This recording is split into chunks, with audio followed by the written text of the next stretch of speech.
Hello friends, आज फिर आपका स्वागत है इस हफ्ते एस्ट्रोमनी का चैनल में।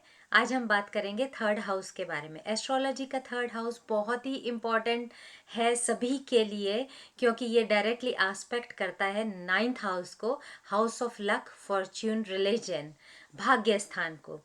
तो कैसे हम थर्ड हाउस के ऊपर काम करके लक को, भाग्य स्थान को इम्प्रूव कर सकते हैं, आप इस वीडियो में जान सकते हैं। तो थर्ड हाउस जो होता है वो एक्चुअल हाउस बुध का है, कम्युनिकेशन का है, छोटे भाई बहनों का है, आपके आस पड़ोस का है, आपकी स्किल सेट का है। तो थर्ड हाउस से हजार कॉम्बिनेशन बनते हैं, लेकिन स्पेसिफिकली ये चार चीज़ें किसी की भी कुंडली में देखी जा सकती है। थर्ड हाउस करेज का भी है। तो जो भी प्लेसमेंट और जो भी प्लैनेट के प्लेसमेंट थर्ड हाउस में होते हैं, वो डायरेक्टली आपके फॉर्च्यून को, आपके भाग्य को, आपके पिता स्थान को अफेक्ट करता है, क्योंकि ये सीधा इसकी दृष्टि नौवे घर को होती है, नौवा घर जो कि भाग्य स्थान है।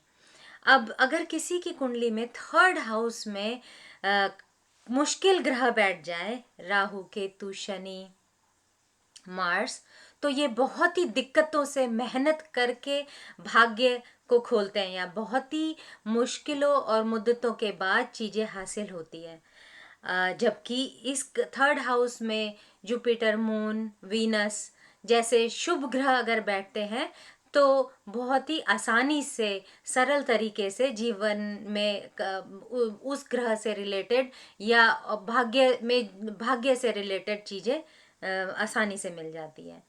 तो अब ऐसा क्या किया जाए कि थर्ड हाउस में अगर कोई बैड प्लेसमेंट है तो उसको इम्प्रूव कैसे कर सकते हैं? उसको आप अपने स्पिरिचुअल छोटी छोटी चीज़ों से कर सकते हैं। अगर मार्स बैठा है तो मार्स एक अग्नि तत्व है, अग्नि कारक है। तो मार्स को इम्प्रूव करने के लिए अगर आप घर में दिन की शुरुआत करने से पहले दिया जलाएं, और नरसिंह देवता की पूजा कर सकते हैं, हनुमान जी की पूजा कर सकते हैं, कार्तिकेय जी की पूजा कर सकते हैं, या सिर्फ हाथ जोड़ के दिया जला सकते हैं। उससे भी सीधा आपके भाग्य स्थान को फर्क पड़ेगा और आप अपना भाग्य स्थान को एक्टिवेट कर सकते हो। अगर वहाँ पे बुध बैठा है, टेबिली है या नेगेटिव है, तो आप नारायण कवच या फिर नारायण स्तोत्र ओम बुद्धाय नमः पढ़ सकते हो, या फिर सीधा आप भगवान के किताबें हों, जो भगवान से रिलेटेड आरती की किताबें किसी को दान दे सकते हो। छोटे बच्चों को स्कूल में कॉपी किताब उनको फ्री में दान कर सकते हो, अनाथ आश्रम में जाकर कॉपी किताब दान कर सकते हो। तो ये छोटे छोटे उपाय हैं जिनके कारण आप अपने थर्ड हाउस में बैठे हुए जो भी ग्रह है, पॉजिटिव नेगेटिव, उसको एनहेंस कर सकते हो। क्योंकि मुझसे काफ़ी लोगों ने कुंडली दिखाते वक्त पूछा कि ये इतने बैड प्लेसमेंट्स होते हैं, भाग्य खराब बोलते हैं। भाग्य किसी का खराब नहीं होता, भाग्य सभी का अच्छा है। किसी को कठिनाई से चीज़ें मिलती है, किसी को कम मिलती है, किसी को ये जान लेना पड़ता है कि उसको मेहनत करके ही मिलेगी। तो उसको कैसे किया जाए? तो श्री कृष्ण ने कर्म को बहुत ही प्रधान बताया है। तो थर्ड हाउस श्री कृष्ण जी के हिसाब से तो थर्ड हाउस सबसे ज्यादा इंपॉर्टेंस रखता है कि आप कर्म करोगे, भाग्य नौवां स्थान अपने आप खुलेगा। कई लोग सिर्फ नौवां स्थान भाग्य गुरु का बोलते हैं कि भाग्य अच्छा होगा तो कर्म अपने आप हो जाएगा, लेकिन हाँ, अगर बुरे प्लेसमेंट है, थर्ड हाउस को एक्टिवेट करो तो आपका भाग्य इंप्रूव हो जाएगा। जैसे मैंने बताया आपको कि मंगल का है तो दिया जला लें, बुध का है तो आप किताब कॉपी दें, नारायण कवच पढ़ें, आपके राहु है तो आप अपने दादाजी की मूर्ति अगर वो है तो उनको नमन करें, उनके हमेशा पाँव छुएं। ना केतु है तो नाना जी के आप अपने उनके पैर छुएं, उनकी कद्र करें, और नहीं है तो उनको हमेशा रोज दिन में एक बार याद कर लें दिन की शुरुआत से पहले। गुरु हैं तो आप अपने कुल देवी जो भी हैं या गुरु हैं उनको हमेशा मान दे, सम्मान दे। गुरु से एक बात और ध्यान आई, अगर थर्ड हाउस में गुरु का किसी के गुरु बैठा होता है तो लाल किताब के हिसाब से उनको कभी भी अपनी तारीफ अपने मुंह नहीं करनी चाहिए। हालांकि ये सबसे गुड प्लेसमेंट है कि सीधा भाग्य स्थान को देखता है, और मतलब भाग्य स्थान का मालिक ही भाग्य स्थान को देख रहा है, तो ये बहुत अच्छा प्लेसमेंट है। लेकिन जब ऐसे व्यक्ति जिनके थर्ड हाउस में गुरु हो और वो अपने मुंह ही तारीफ करते हैं तो उनके भाग्य में हानि होती है।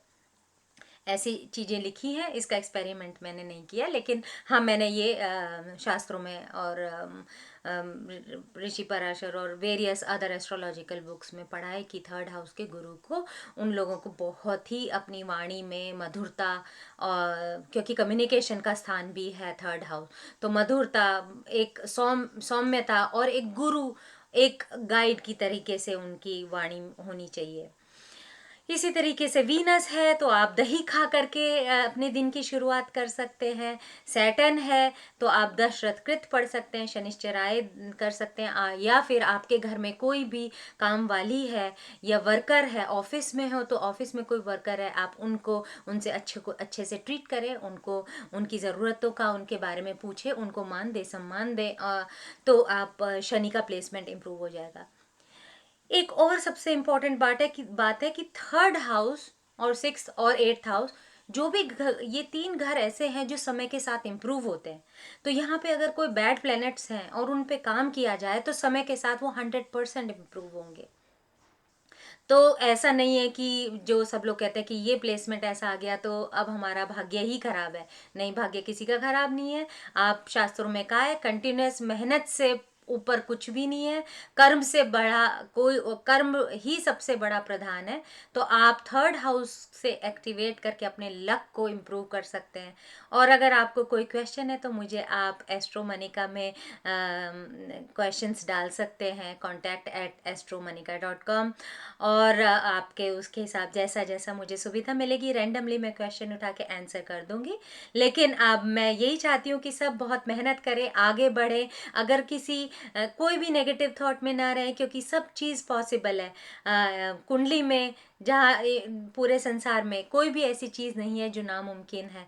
तो अगर आपको लगता है आपको किसी एस्ट्रोलॉजर ने गलत राय दे दी है या कह दिया है कि आपका भाग्य अब बिल्कुल कुछ नहीं हो सकता, या भाग्य खराब है, भाग्य बहुत मुश्किल है, ये है, तो आप उन सबको ठीक कर सकते हैं छोटे छोटे नियमित रूप से, नियम से कुछ उपाय करके। और बहुत छोटे नियम है, किसी भी चीज़ का नियम डालते हो फल हमेशा आता है। तो सभी से उम्मीद है कि वो थर्ड हाउस को इम्प्रूव करें।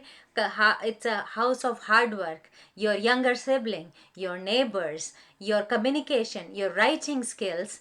तो आप एक हाउस से इम्प्रूवमेंट करने में कितने बहुत और इम्प्रूवमेंट हो जाएंगे, आपको ये जान के इससे खुशी होगी। तो इसी तरीके से मेरा चैनल आप देखते रहिए और लाइक करती रहिए, और किसी को समझ में आती है वीडियो तो शेयर भी कीजिए। Thank you.